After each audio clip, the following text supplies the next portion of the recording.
Welcome on the Verge. This is Zach Spedden, joined as always by Bob Philin and Nick Stevens, and we have a lot to get into on tonight's show as we will take a closer look at the Orioles signing of Craig Kimbrell, as well as the quiet Rule 5 draft that took place last week in Nashville. But first, we got to start off with what has really been the dominant story in Birdland and one of the more dominant stories in Baltimore as a whole over the last week, which concerns the Orioles' impending lease expiration at the end of the year. Now, throughout much of this year, there has been questions about when the Orioles and the Maryland Stadium Authority and the state of Maryland would come to terms on a lease extension. There was a quote-unquote agreement announced during an Orioles-Red Sox game back in September, the night they clinched the division. That was not a final deal, though, which we found out very quickly afterwards. And in the months since then, we've been waiting to see when a deal will be finalized. Late last week, it looks like the team was close to an agreement with the state. However, an objection from Bill Ferguson, the Maryland Senate president, set that deal off course, in part because just a few hours before that announcement, which took place on Friday, on Thursday, Bloomberg reported that David Rubenstein, the co-founder of Carlyle Group, was in talks to buy the Orioles.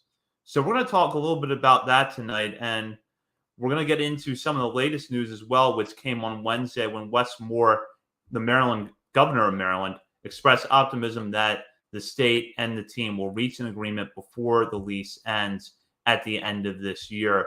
And just looking at some of what he said on Wednesday, I'm quoting here from Pamela Wood at the Baltimore Banner. Moore said, quote, "We've been working all throughout the weekend and in the week with all the partners, and we feel very confident the deal is imminent." And then when Moore was asked, "When do you think that will be?" he responded, "Imminent."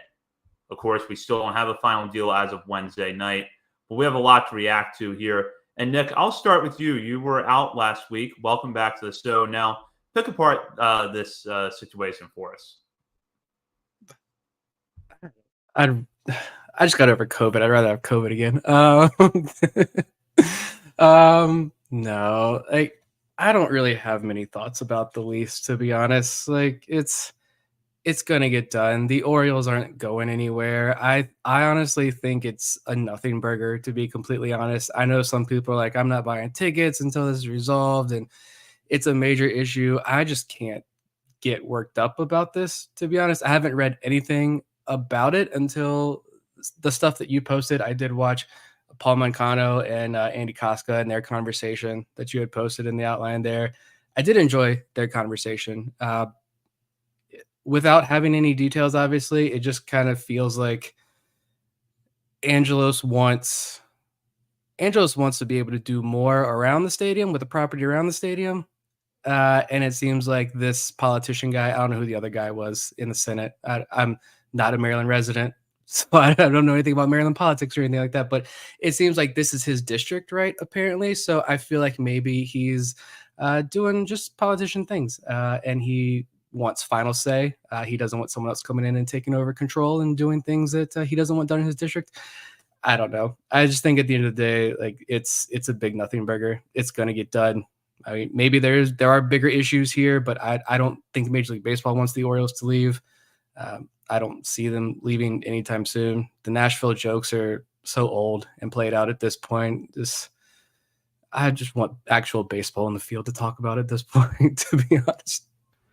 Yeah, I mean, I agree. Like, the Orioles aren't going anywhere. I don't think John Angelos wants to move the team.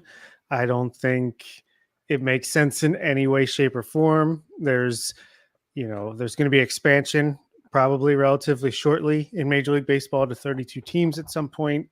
I don't see why they would move a team out of Baltimore with the storied history that we have here. Maybe not as much recently, but overall, it doesn't make sense. So it's just a matter of time, but it is annoying how it's like, oh my God, yeah, it's finally going to be over with. We can just put that in a rearview mirror and move on with our lives. And then the next day something comes out. Nope, actually it's going to be blocked. And then the next day, I think we're going to resolve these issues. And then the next day, nope, it's just not going to, it's just back and forth. It's like, can we just make a decision on this and get over it? Like I was saying, but as far as potential new owner, now that is something I could definitely get invested in and get on board with.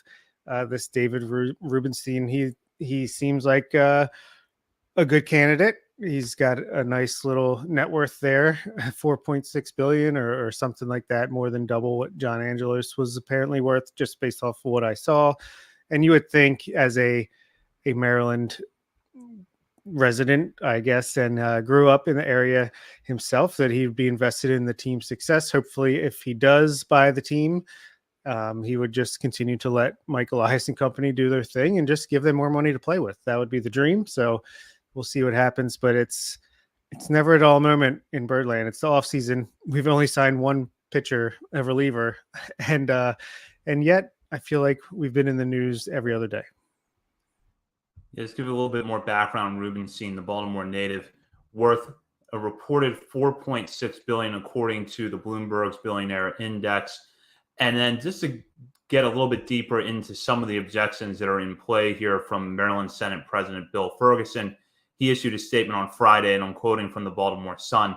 Fundamentally, I believe that the long-term lease for the use of the ballpark should not be conditioned on whether or not a private owner receives a 99-year ground lease to develop land owned by Maryland taxpayers. Ferguson there is referring to the fact the Orioles want to develop the area around Camden Yards. There would be a 99-year ground lease to redevelop that land, which would be attached to but not the same as the 30-year lease as I'm understanding it right now. We'll have to see how things play out. And it has been a roller coaster, although I will say that I was in Camden Yards that night when they put it up on the video board that there was a 30-year deal. I knew that that wasn't the case. I'll just say this. I knew that wasn't final because there is a process for these things to become final. They're very public. And putting up, we have a non-binding 30-year memorandum of understanding for a lease extension doesn't look great on a video board. Whether or not that should have been put up there, that's a debate that, kind of now is in the past. I'm sure that if they had to do some things over again, they might have handled it a little bit differently. But nonetheless, I would just say to fans, don't get discouraged. First of all, the Nashville speculation has been nothing but useless noise from the beginning. And it's one of the reasons why I haven't really wanted to talk about it on this show. And there has been some excellent reporting at the Baltimore Banner and the Baltimore Sun about this. But if you take the temperature on Orioles Twitter some days, the team's moving to Nashville for the fact that John Angelos and his wife have a house there. That's really it.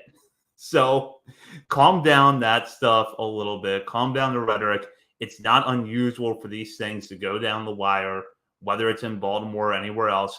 Just Google Colorado Rockies Coors Field lease extension, and you'll find some articles from 2017 where a very similar situation played out. So don't panic at all about this. It is going to happen. It just is a roller coaster of emotions to get there. It is kind of annoying, though, to see that the Ravens recently came out with, here's what we're going to do with $500 million of the $600 million we're allotted to make improvements to our stadium, and here's exactly what we're going to do. Meanwhile, the Orioles are still fighting back and forth for these little things. And I guess, I don't know. It's not that interesting to me, like Nick was saying. I don't care about the politicians and the billionaire owner doing a little tit for tat to try to squeeze out every little piece of leverage they have or whatever in negotiations. But yeah, just let me know when it's officially done. It's funny you said 30-year memorandum of understanding doesn't have the same ring to it on the big screen there. But I'll be happy when this is over, and I just hope those reports of new ownership is true. Yeah, just a little man trying to get whatever he can, save his legacy there before he does eventually sell the team. But talking about this owner and Rubenstein and possibly buying it, I also don't really care too much about these billionaires and the billionaire owners. I'd rather focus on the players on the field. These are the guys that earn it. I hate when it's like the owner gets the first one to raise the trophy. I get it. It's your team. It's your money. But at the same time, like, you didn't win that championship. So, Rubenstein, he's a billionaire. I'm sure he's got some skeletons in his closet and some not so great things. But I do, like Bob mentioned, the fact that he does have the local ties. He's a local guy. So maybe that if this were to go through, maybe that will, quell some fears and be a positive. My only thought with this new ownership, though, if we want to talk about that for a second, are we 100% sure that like the grass is greener on the other side though? That's my only concern here. Just like I want him gone. I want take your money. I don't even care that you're going to make over $1 billion, whatever the Orioles are valued at, whatever the sale could end up being. Go get your money and go crawl in a hole, and hopefully we never have to hear from you again. Because it seems like whenever Angelo says anything, it's obvious like he says the wrong thing or the ignorant thing or just the asinine thing or just like nothing at all. And I would love for him to just take his money and crawl away. But like, you could say, I just get the sense that a lot of people are like a new owner will instantly solve a lot of issues. And it's like, it could. I hope it does. I hope he's like, hey, blank check, here you go. Michael Elias, do whatever you want to do. Extend who you want. Go sign who you want. But like, you can say, hey, we got a new owner. Let's lock up Adley and Gunnar. But like Adley and Gunnar have to want to sign an extension and stay in Baltimore and not test free agency. You can dish out the big contracts. Free agents have to want to come to Baltimore first and foremost. And are we certain, like 100% certain, that this is entirely Angelo's just not willing to spend money? And I kind of get the sense that, like, I'm sure there is some hamstring in there, but I also kind of get the sense that this leadership team with under like Sig and Elias, I think they kind of like this challenge that they can prove to the rest of the league that we can scout our guys, develop our guys, and win with our guys, find the diamonds in the rough. That's how we're going to go out and win, not just like going out trying to buy a championship or buy a title. I don't know. I have no definite answers. I have no idea, but it's just kind of thoughts that are going through my head as all this news starts to trickle out here and there. I've always thought that this regime, even if given more payroll resources, would not be free spenders. I don't think that, and first of all, Mike Elias had been eyed for a while as a general manager, president of baseball operations, possibly of other teams. It wasn't like the Orioles were the only organization in MLB that had interest in Mike Elias. I think he knew what he was getting into when he came here. I think that his team knew what they were getting into. And while I'm sure there are times that he would have liked to have had a little bit more in the way of resources, and please do not take any of this as a way of defending John Angelos, I also don't think if Mike Elias worked for Steve Cohen that he would be free spending the way that they were before last season. I just don't. And that goes into another point I want to make, which is owners should not be evaluated solely on how much they spend. Steve Cohen has spent a lot of money in the last 2 years. It's gotten the Mets one playoff appearance, and that's it. Maybe eventually things are going to work. Artie Moreno has spent a lot of money over the years. He's signed some players to some big contracts. And I got to say, if you look at his track record over the last decade, he's been one of the worst owners in baseball. So that's not the sole value in an owner. And while there are things with the Orioles that could be better, I'm also not inclined to believe that, it's a magic solution that someone buys the team, they're going to have the highest payroll in baseball, and that's going to be it.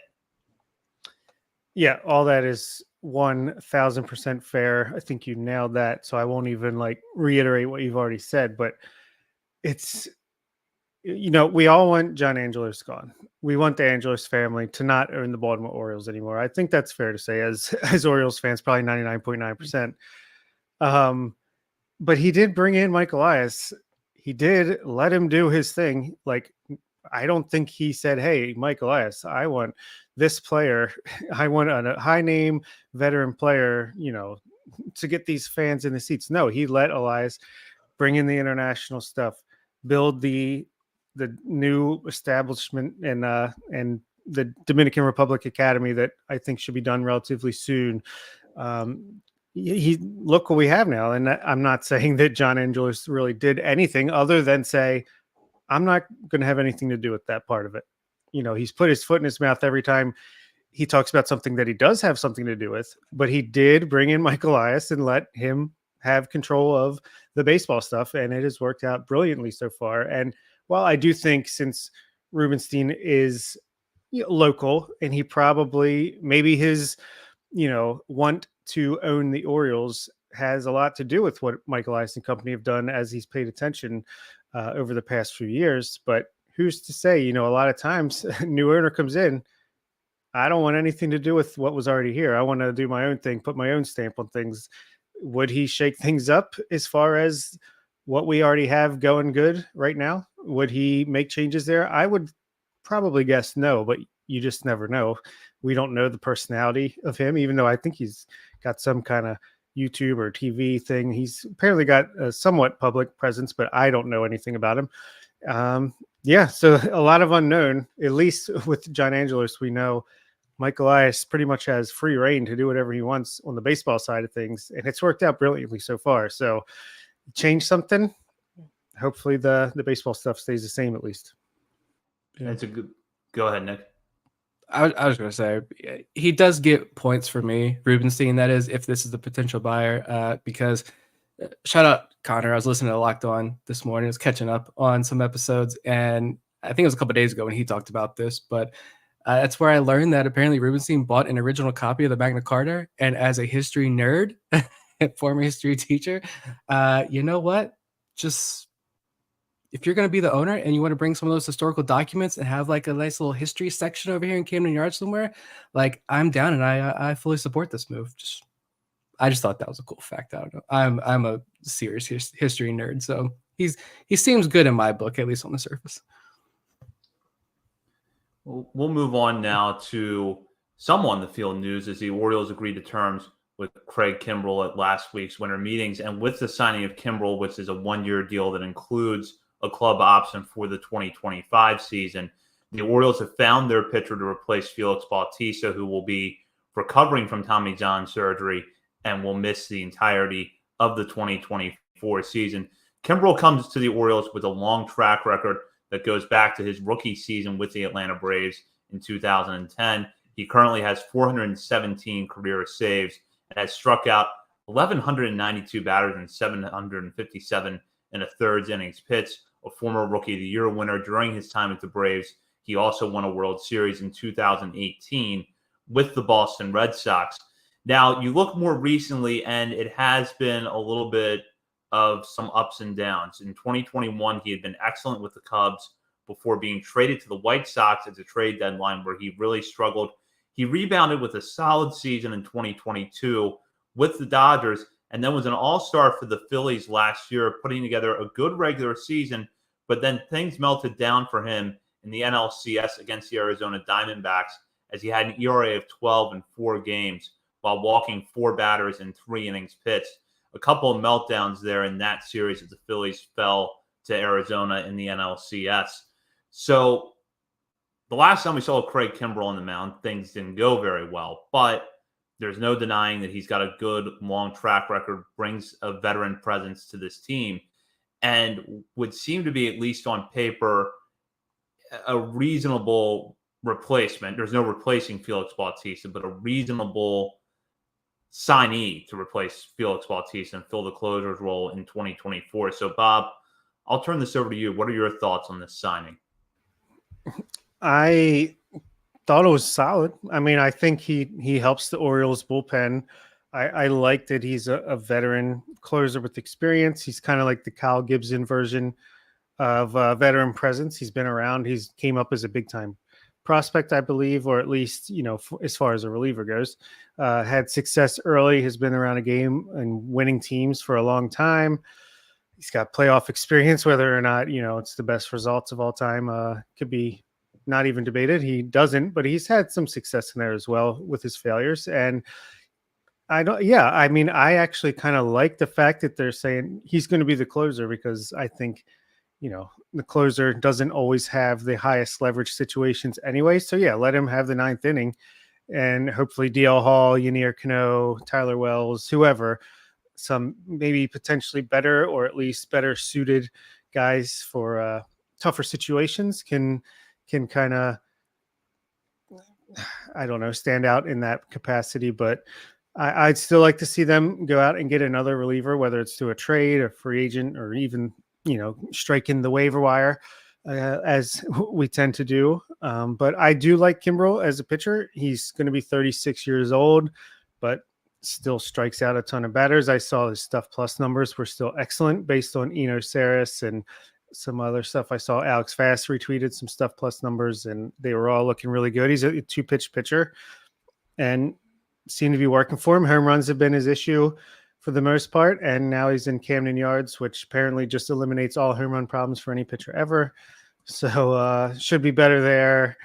And yeah, I like the signing. It wasn't one where I was like super pumped up and excited about it, but I think it's just I think it's going to be underappreciated when we look back after the 2024 season, the impact that he probably is going to have on the team. And I do like the option in case Felix Bautista isn't recovering correctly, or if he just has a fantastic season and you want to keep him around for another year at a reasonable cost, it's right there. And if not, you decline it. So yeah, I'm a fan of the move. Yeah, I feel like it was not too long after that last playoff appearance or one of his playoff appearances. I don't know if it was a mailbag episode or we were just taking questions at the end, but one of our patrons I know asked our thoughts about potentially signing Craig Kimbrell in the offseason, and I'm pretty sure my answer was we literally just watched like Alec Thomas wreck him in the playoffs. So like I really didn't want to answer the question at that time. And lo and behold, the Orioles end up signing him. So I forget who answered that question, but shout out to you. You nailed it. Like I think it was a solid signing. Like I don't really have any issues either with the Orioles immediately saying that he's the team's closer. He's a bridge option. Hopefully Batista's back in 2025. Hopefully he's the same Felix Bautista we saw last year. Maybe some new bionic arm that's going to take him to another level. I don't know. But in the meantime, like you need someone for the ninth inning. And I'm not giving that role to Yennier Cano next year. Like I have very little faith that he's going to be able to repeat that all-star performance from last year. Like he can still be good. He can still be effective. I still love having him in this bullpen, but I don't want him taking the ball in the ninth inning with a 1-run lead all year long. You can start with the year with this veteran closer who's been doing this for almost 15 years now in the big leagues. And yeah, some nights are going to be wild, but like that's baseball with these guys. I like it, the swing and miss, like 98th percentile in strikeout rate, 90th percentile in whiff rate. Now you're putting him in a ballpark that's more friendly to pitchers. You're putting him in front of a better defense. I think he's going to be effective for this team. And you look at the baseball savant page and you do see some of the dark blue, the bad blue when you're looking up that page, like the exit velo, hard hit percentage, barrel percentage. He seems to get hit hard, but I just think you got to put those numbers in kind of bigger context when you're looking at a reliever who opponents are hitting like a $180 off of. They're not making much contact off of him. So yeah, when they do, maybe it's hard hit, but you got to touch him first. And based on the swing and miss stuff, people aren't touching him that often. So, he's a stable force right now. If he hits a bump in the road at any point, we know the Orioles will ride the hot hand. There are a ton of good options in this bullpen. We know they're going to find some gem on the waiver wire. They always seem to. I like it for right now. He helped shore up this bullpen. I think it's an area that had a lot of questions going into next year. So this kind of helps that a little bit.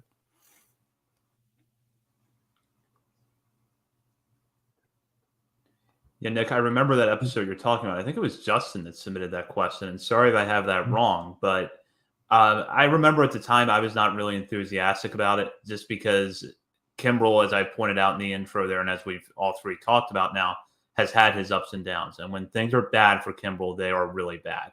And my thought at that point was, well, you have David Robertson out there as well. That's another veteran guy where maybe the upside isn't the same, but the results are a little bit steadier. But as I picked the two apart a little bit further, which I have since the Orioles signed Kimbrell, Robertson really melted down after he went to the Marlins last year. Did not pitch well at all, whereas Kimbrell was pretty solid throughout the regular season. And at this point, as a stuff-to-stuff comparison, there's no question that Craig Kimbrell is the better pitcher. Now, maybe Robertson's results over the course of a full season will match Kimbrell, but Kimbrell does give you the higher upside play. And I do think that if he goes out and you're seeing more of the bad Craig Kimbrell early on, and then you're seeing the good, the Orioles aren't going to hesitate to switch him out.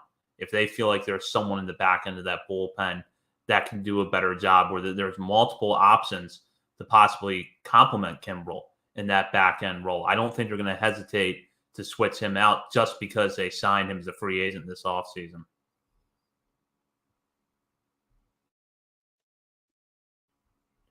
And to give a little bit more context on the contract for Kimbrell, it's a $13 million guarantee, which will come out to $12 million in 2024, with a buyout of $1 million on a $13 million option for 2025.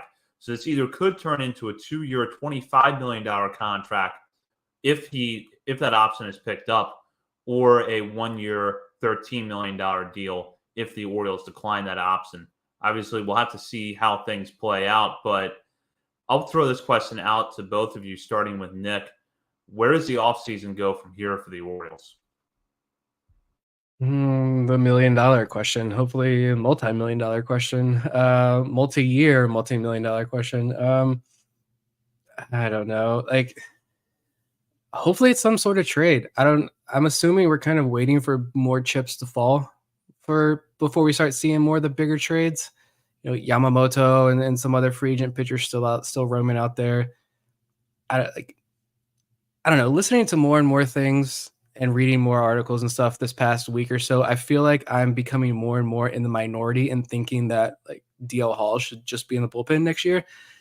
Of course I want to see him succeed. And if the Orioles think he can still be he has rotation potential, then I'm not going to sit here and question them. Give him one final chance. But I don't think that leash should be a very long leash if they let him try to claim a spot in the rotation next year.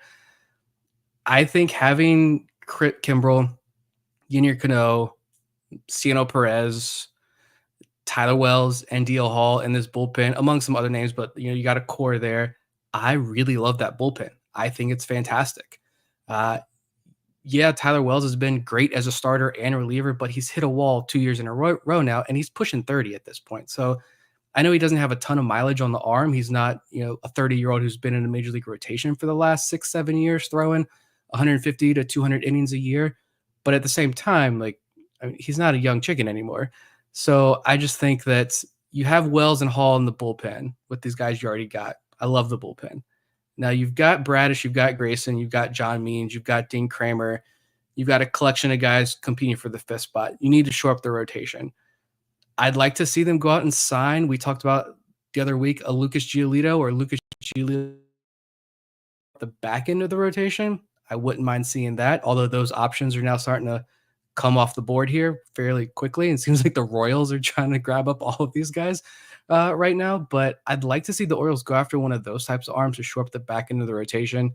And then as more of the chips fall, then maybe we see the trade with whoever it is. Seattle, ideally Seattle. Maybe it is Cease. The White Sox finally crack and Cease comes to town. But then you've got Rodriguez, you've got Bradish, you've got the trade acquisition, you've got Means, you've got this Giolito type free agent to fill out the rotation. And then you can have Dean Kramer, Cole Irvin, DL Hall all in the mix there. I don't know. Maybe I'm too optimistic, but if that's how this thing shakes out, I really, really love this pitching staff going into 2025.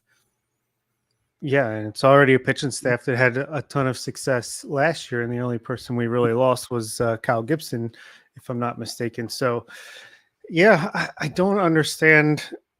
I get it that fans are like, oh, typical Orioles offseason, nothing going on, but it's not.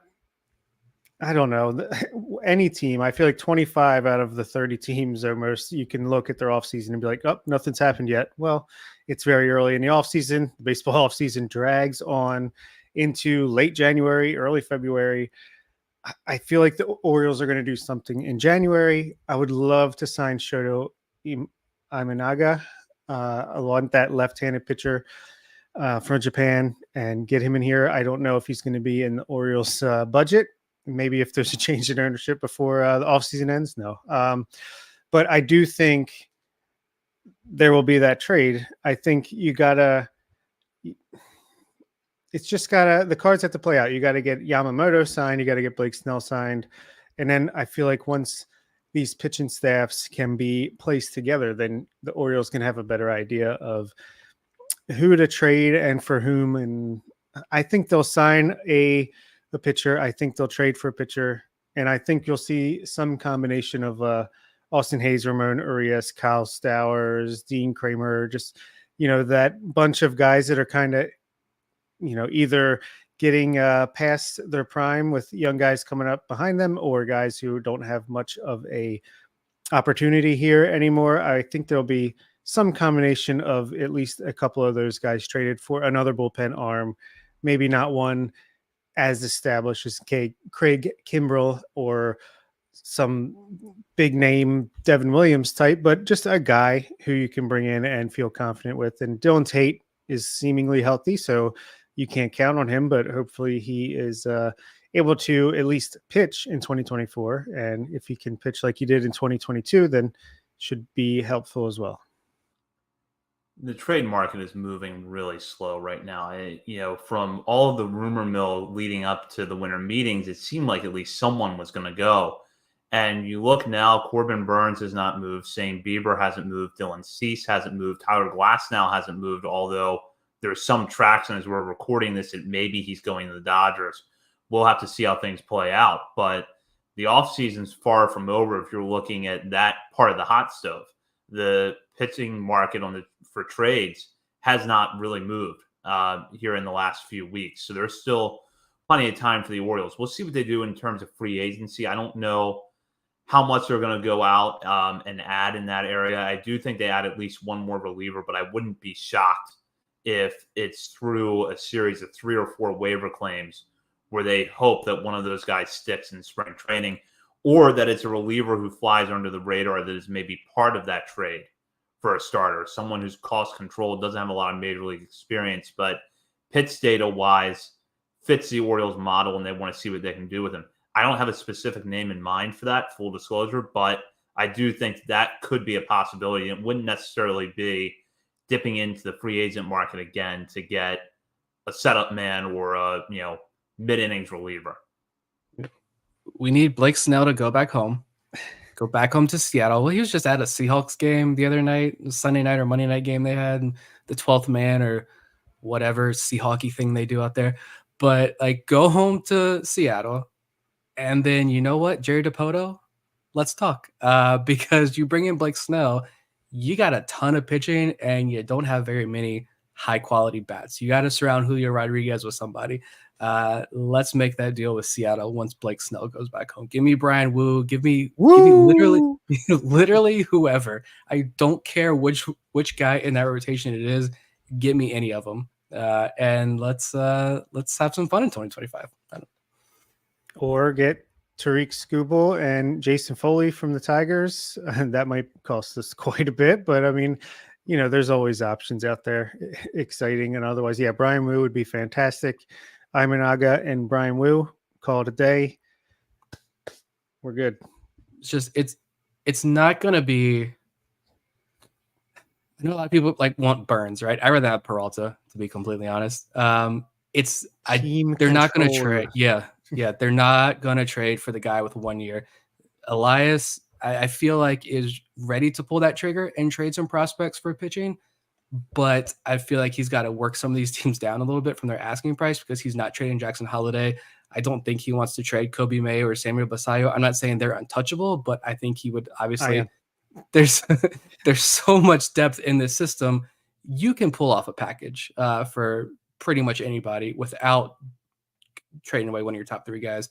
But yeah, it's the tricky part is they want somebody with multiple years of control, which I'm fine with waiting this out.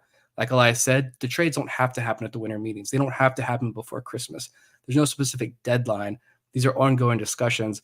But I do like the fact that it seems like they're going to be holding out for that guy with multiple years of control instead of the rental. I'm fine without the rental right now. Let me throw this out there to the two of you before we move on to our next topic. How would either of you feel about a scenario where the Orioles decide we don't like the way the trade market's playing out, rather than go out and get that top tier guy, we're going to sign a couple of free agent starters to 1 year deals and guys like in the Michael Lorenzen tier of pitching, let's say. And if we're in the hunt in July, that's when we go out and we make the move. We bank on, let's say, the White Sox or another team, the White Sox or the Brewers, or another team that has a surplus of pitching right now, losing their leverage. I mean, I wouldn't freak out. I know a lot of Orioles fans would. I would not. I mean, I wouldn't want Michael Lorenzen specifically, but I know what you're saying. Just guys that are, bounce back candidates, or a guy you can get for relatively cheap, at least as far as commitment goes with 1 year. I mean, I'd rather do that than trade a Kobe Mayo or Samuel Basayo or even multiple guys who aren't even in the top 3 for 1 year of Corbin Burns. I don't think, if you're going to get a guy that's for 1 year, I'd rather not lose some guys that would be under team control for 6 or 7 years potentially. So I wouldn't hate it. I wouldn't love it, but I could see the defense of it. Yeah, that's what's going to happen though. At this point, now that you brought this out there, it's exactly what's going to happen, and Orioles fans are going to lose their minds. Yeah, I wouldn't say that I'd be enthusiastic, just because we do need to take another step as far as pitching is concerned. That was clearly a major issue in the playoffs. Granted, it was Rodriguez's first playoff start. I'm not knocking him. I'm not going to knock Dean Kramer, considering everything else that was going on at the time of that start as well. So, but how healthy is John Means? How much are we going to get out of John Means next year? Is Dean Kramer? I mean, I love the guy. I feel like over the course of a full season, Dean Kramer is going to give you more good starts than bad starts. When it's bad, it's going to be bad. But I feel like in the long run, he comes out on the positive. But I know I just said throw that last playoff start out the window. It's irrelevant. I think moving forward, though, I don't know if I feel confident in giving Dean Kramer a ball in a must-win playoff game. So I do think you still at least need to. I still want to see proven options that do take this rotation a step forward at some point. But you can sit there and say, we tried to make the trade. Maybe it does happen at the trade deadline and all is forgiven. But at the same time, it's I don't know. It seems like some of these other AL East teams are really focusing on improving their lineups. So I think it's imperative that the Orioles kind of counter that and say, we need to improve our pitching if we want to stay in contention for a 162-game season against some of these lineups that we're going to be facing multiple times a year. We'll go now to an unexpectedly quiet part of the winter meetings for the Orioles, and that was the Rule 5 draft. The Orioles did not lose or select a player in the Major League phase of the Rule 5 draft, which was surprising because they've had a long track record of taking players in the Major League phase. It actually stretches back to Dan Duquette, Mike Elias's predecessor as general manager with the team. And they left several notable prospects unprotected before the Rule 5 draft, including outfielder Hudson Haskin, who was getting some buzz nationally as a player that could be on the radars of other teams, yet he was not chosen by another club. Meanwhile, in the minor league phase, the Orioles selected pitcher Nelvis Ochoa from the Colorado Rockies and lost right-hander Connor Gillespie to the Cleveland Guardians. Gillespie pitched last season at Double-A Bowie, generally had solid numbers, throwing 115 and 2/3 innings pitched with a 3.89 ERA and a 4.33 FIP. But the Orioles do have a good bit of pitching depth at the Double-A and Triple-A levels, theoretically sustain that loss.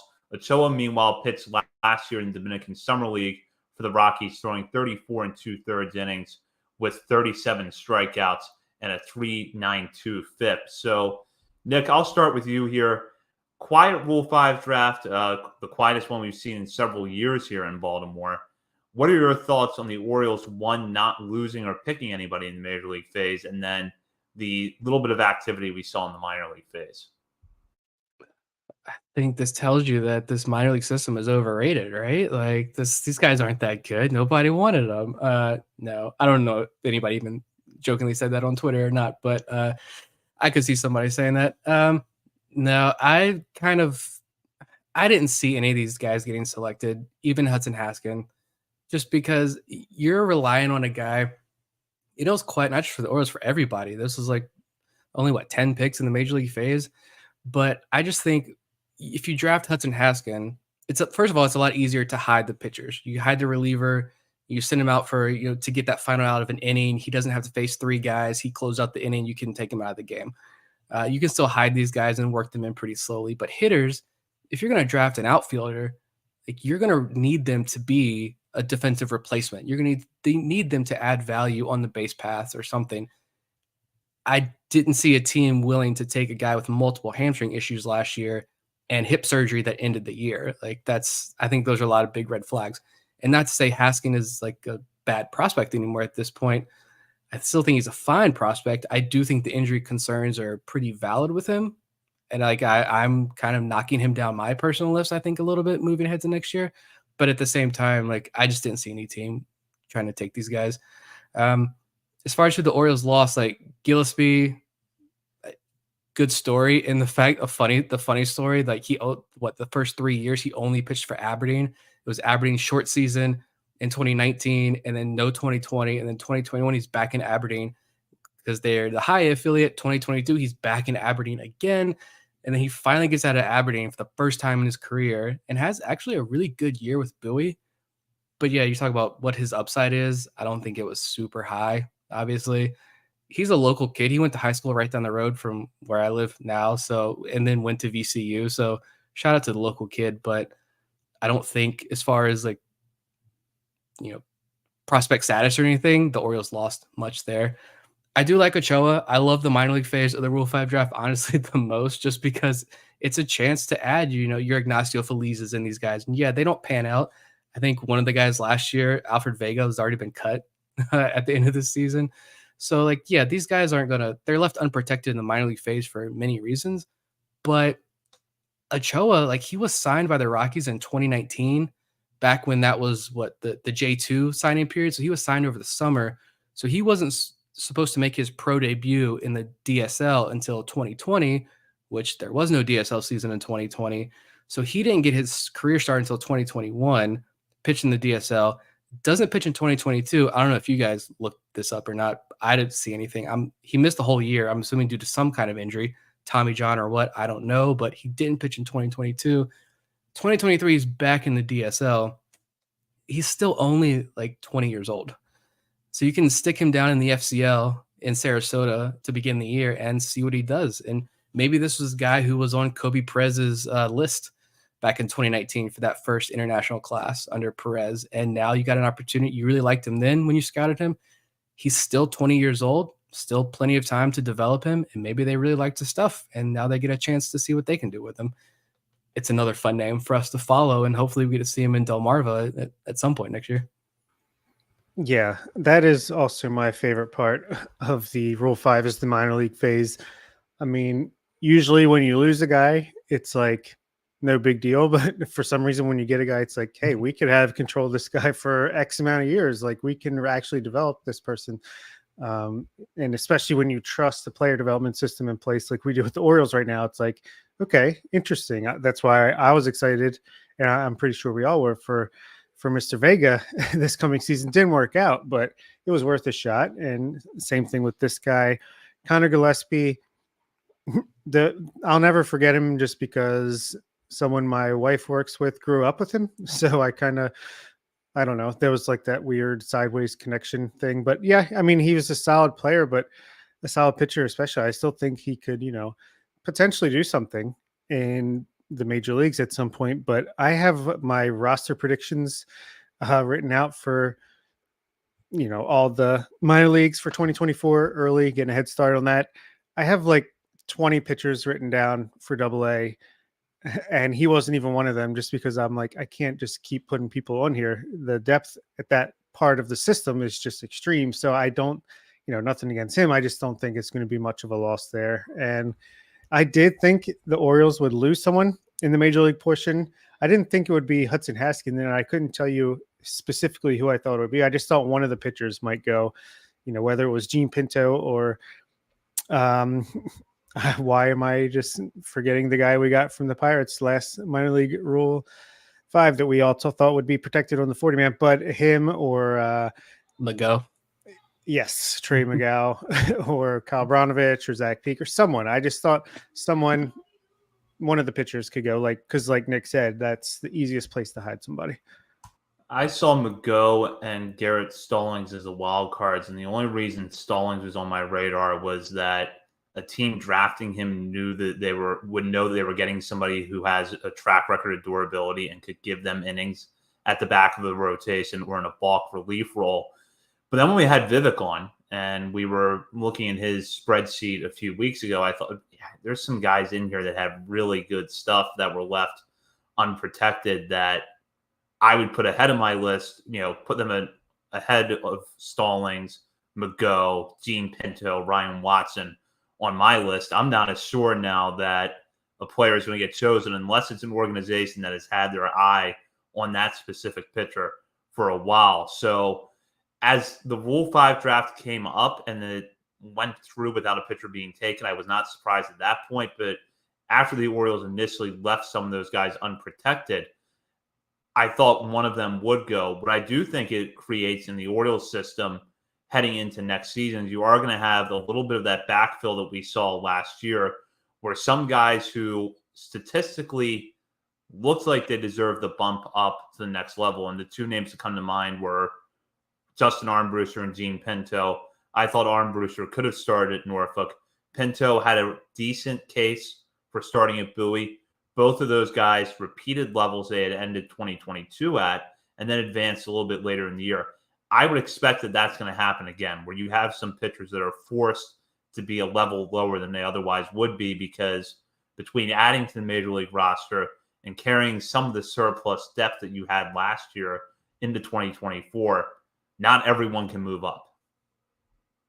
Yeah, it's obviously the big focus is a crowded outfield situation and a crowded infield situation in this system, especially in the upper levels of the minor leagues. But I think what goes severely overlooked is the logjam for innings, especially in the upper levels of the minor leagues. I think that's going to be really difficult to find spots for all these guys, and for a lot of these guys to get the innings that they deserve. You can only use so many starters, even if you do the piggyback option.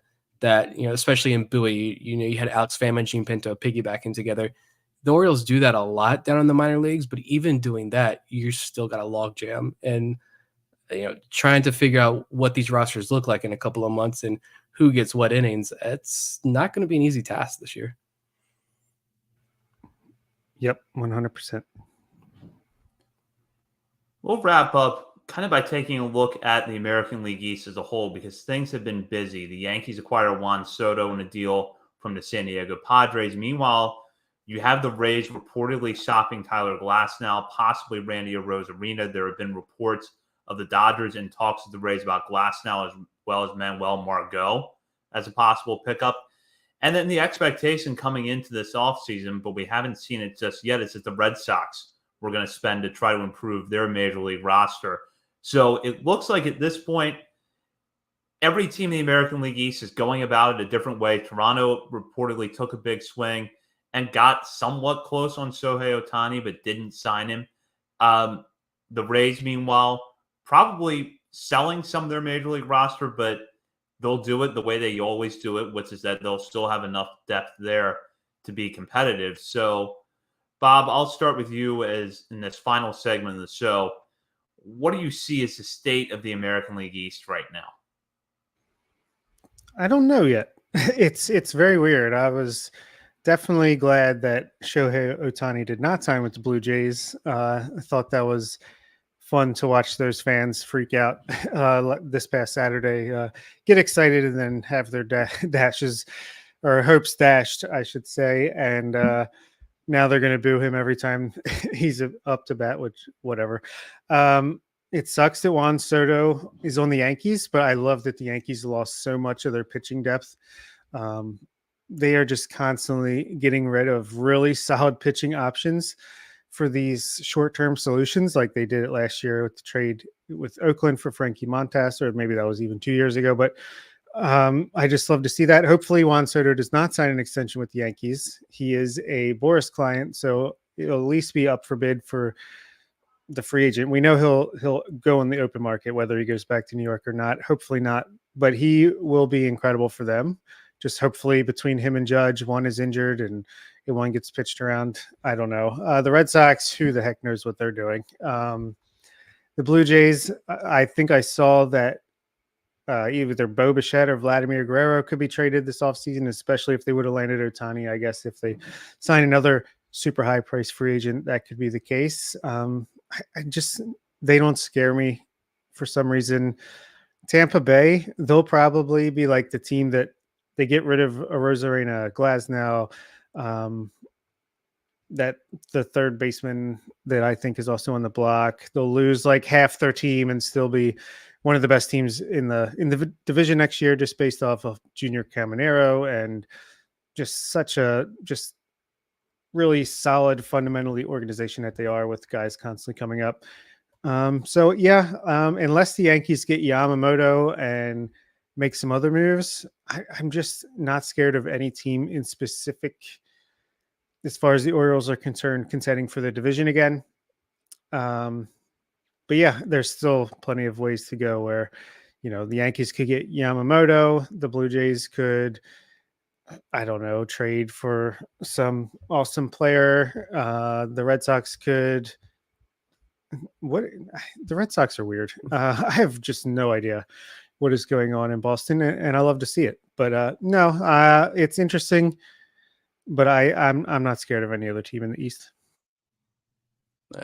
I'm glad you said that because I do have thoughts on some of these teams, and especially like I'm already doing like fantasy baseball drafts for next year, and so diving into some of these teams, it's interesting because I'm actually drafting a lot of Red Sox players right now, but I do agree it's like this lineup is fun down there in Boston. I think it could be kind of an under the radar, sneaky lineup that just kind of like annoys the hell out of you every single time you play them, like Jarren Duran, Devers, Tristan Casas, a healthy Trevor Story, Yoshida, Tyler O'Neill they just got. Like, I do like this lineup a lot, but that pitching staff is still led by Chris Sale and Nick Pivetta and Brian Bello. And like, that's trash. They're not leading anybody to an AL East title. Chris Sale is not going to stay healthy.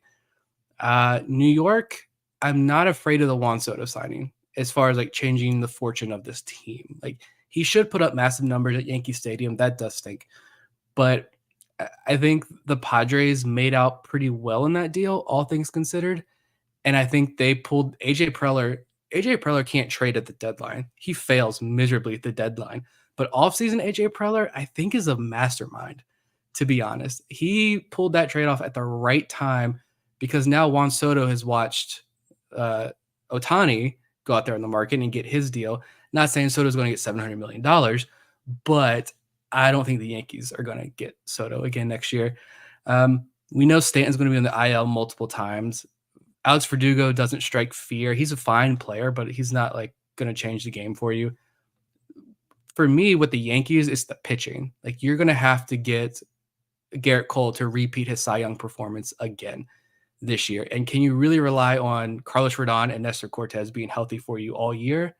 Like, I don't know what the odds are of them staying healthy all year, but like, I'm taking the under. And they were wrecked between the Soto trade, the Rule 5 draft. They have no depth whatsoever in terms of pitching. So not scared of them. The Blue Jays, like, if Alek Manoah regains his form, that rotation is deep and solid. Actually, really, really good rotation. But after Springer, Bichette, and Vladdy, like, who's the next best hitter on Toronto? Like Dalton Varsho, maybe, who hit like 220 something last year. Not too scared about Toronto, but clearly they are going to be very aggressive over these last couple of weeks of the offseason. And with the Rays, like we all joke, it's the Rays. It doesn't matter what happens. They're going to do Rays things and come out on top and claw their way to the top of the AL East. But I don't see it this year. And depends on what these moves are. But like, Wander Franco isn't coming back. Hopefully he's never coming back to a major league lineup. They're going to move Randy Arozarena, it seems like, with Tyler Glass now. I grew up right next door to Brandon Lau. My dad coached him in Little League. I will sing the praises of Brandon Lau until he retires, but his health is a major issue. And on the mound, if you trade away Tyler Glass now, like, you got a lot of guys that are coming off Tommy John surgery or going to miss the year due to Tommy John surgery. Some of them, their second Tommy John surgery. I just don't see where they're going to get innings from this year. So, yeah, maybe I'm just being overly critical of these teams in the AL East, but I think the Orioles still have the most complete roster as is right now. To be honest, at the Soto deal, I'm more interested in the implications beyond 2024 because if the Yankees don't do much else this offseason, which is a possibility, if they don't get Yamamoto, I don't really know there's a lot of room for them to upgrade because they have moved a lot of pitching depth and lost a lot of pitching depth between the Soto trade and the Rule 5 draft. So the ability for them to go out and make a trade unless it's a salary dump, is not great. So that doesn't really scare me a whole lot if they don't add anything else other than Juan Soto this offseason, because that's an older team with some clear flaws in its roster. And if Soto goes there and has a good year, but they don't make the playoffs, does that increase the chance that he's not back there next year? But I know I'm getting really far ahead of myself. But nonetheless, that's really more what I'm interested in right now. And I thought the Padres did well in that trade under the circumstances. I agree with you, Nick. They were not dealing from a position of strength whatsoever and still came out pretty well. And I was a little confused why the Yankees would move Michael King in that trade when that looked like a guy who was going to offset some of the questions about their rotation. He was really good for them last year as both a reliever and a starter. And I thought that going into 2024, he could be the guy that they maybe put into the middle of their rotation and got good results from. As for the Blue Jays and the Red Sox, we have to wait and see. I think the Blue Jays overcorrected last year in their attempt to become a better defensive team, maybe sacrificed too much offense in the process, and they're running out of room in terms of making a major position player upgrade. And the Red Sox, I fully agree with you, Nick. If they come back with that rotation, the best they can hope for is that they have an 86-win season where they outslug a lot of teams and maybe gets a third wild card spot. That's probably their ceiling. So I'm not sitting here saying that I think the Orioles are a lock to win the AL East if things stay the way they are right now, because they're not at all. But I'm not seeing a team that really scares me. No. And the Orioles, I think, just have you look at the rest as the roster stand right now on December 13th. The Orioles also have like very clearly the highest ceiling among any other team in this division. Like, what if Colton Cowser comes out, makes this squad, and takes a step forward? What if Heston Kjerstad's a 30-35 home run guy next year? Like Jackson Holiday, I don't have to say anything else. Jackson freaking Holiday. What if Kobe Mayo becomes a piece? I know everybody wants to trade every right-handed hitting prospect in the system, but righties can hit at Camden Yards still. It is physically possible for righties to have success at Camden Yards. And Grayson Rodriguez, man, if he takes a Kyle Bradish leap next year? Good Lord. Like that's asking a whole lot there. I get that, but I love the ceiling of this team. I don't think any other team in this division can compete with that. September call up Samuel Basayo, Joey Ortiz, just the new Jorge Mateo late inning defensive replacement with a little bit of a pop there. Yeah, I mean, again, we are an Orioles podcast. We know the system inside and out, but yeah, we have easily the highest upside. The Yankees have to hope Carlos Rodon bounces back, who they just signed to some massive deal. They have to hope no one gets hurt. Just imagine if Garrett Cole got injured. Unless they sign Yamamoto and acquire two other pitchers somehow, the pitching, I don't understand the strategy there. Hopefully Brian Cashman remains the GM of the New York Yankees for a very long time. I love what he's doing. But yeah, I think, like Zach saying, I don't think the Orioles are like, maybe not even the betting favorites to win the AL East going into the year. We don't have like the sexiest roster overall, but we do have the highest upside. And I still think there's room where by the time opening day rolls around, we could be the betting favorite or at least second best odds to win the division. And anyway, we work better as underdogs, so it's fine. Yeah. It's going to be the Yankees. I feel like, I don't know if they're already odds out right now. I'm sure they are on some book, but I would imagine it's probably easily the Yankees as favorites to win the AL East next year, which does seem right in the beginning. But yeah, like Zach said, it's also such an old roster. Stanton, DJ LeMahieu, like it's an old group. Like I actually kind of do like Anthony Volpe when I take a step back and look at him, not in a Yankees uniform.